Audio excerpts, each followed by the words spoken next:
1997 সালের কথা। এক লোক একটা রেডিও শোতে ফোন করে তার জমির এক অদ্ভুত গর্তের গল্প শোনান। এই গল্পটা মেল ওয়াটার্সকে নিয়ে আর তার জমিতে খুঁজে পাওয়া সেই রহস্যময় গর্তের। গল্পটা শুরু হয় কোস্ট টু কোস্ট AM নামের একটা রেডিও শো থেকে।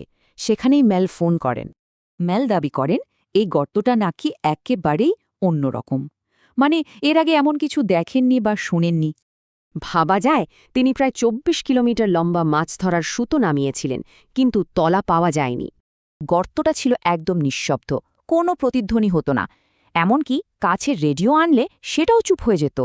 তবে সবচেয়ে অদ্ভুত ঘটনাটা ঘটে এক প্রতিবেশীর কুকুরকে নিয়ে।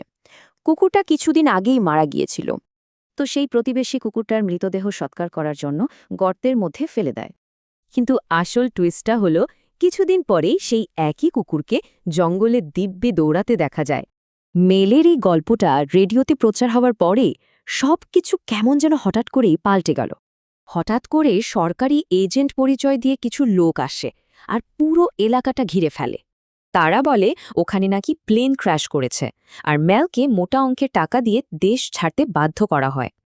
অস্ট্রেলিয়ায় বহু বছর কাটানোর পর মেল একদিন লুকিয়ে আবার আমেরিকায় ফিরে আসেন। ফিরে এসে দেখেন তার পুরনো জমিটাই আর নেই। জায়গাটা এখন একটা হাই সিকিউরিটি সরকারি স্থাপনা। কিন্তু কাছেই তিনি প্রায় একই রকম আরেকটা গর্ত খুঁজে পান আর কিছু পরীক্ষা করার সিদ্ধান্ত নেন। এই নতুন গর্তে করা পরীক্ষাগুলোর ফলাফল ছিল আগেরটার চেয়েও অনেক বেশি অদ্ভুত আর অবিশ্বাস্য। শুধু তাই না, স্থানীয়রাও নাকি ওই এলাকায় অনেক অদ্ভুত আর নিয়ে ব্যাখ্যাত ঘটনা ঘটতে দেখেছে। এই নতুন তথ্যগুলো জানানোর ঠিক পরে মেল ওয়াটার্স হঠাৎ করে গায়েব হয়ে যান, আর কোনো খোঁজ মেলেনি। তাহলে মেলস হোলের আসল রহস্যটা কি? কোনো গোপন মিলিটারি প্রজেক্ট চলছিল ওখানে, নাকি ওটা কোনো এলিয়েন ঘাঁটি ছিল, বা হতে পারে অন্য কোনো জায়গায় যাওয়ার একটা ওয়ার্ম হোল, কিংবা তার চেয়েও অদ্ভুত কিছু, যেমন ধরুন অন্য কোনো ডাইমেনশনে যাওয়ার দরজা? শেষ পর্যন্ত মেলের জমিতে আসলে কি ছিল সেই প্রশ্নের কোনো উত্তরই পাওয়া যায়নি। রয়ে গেছে শুধু রহস্য।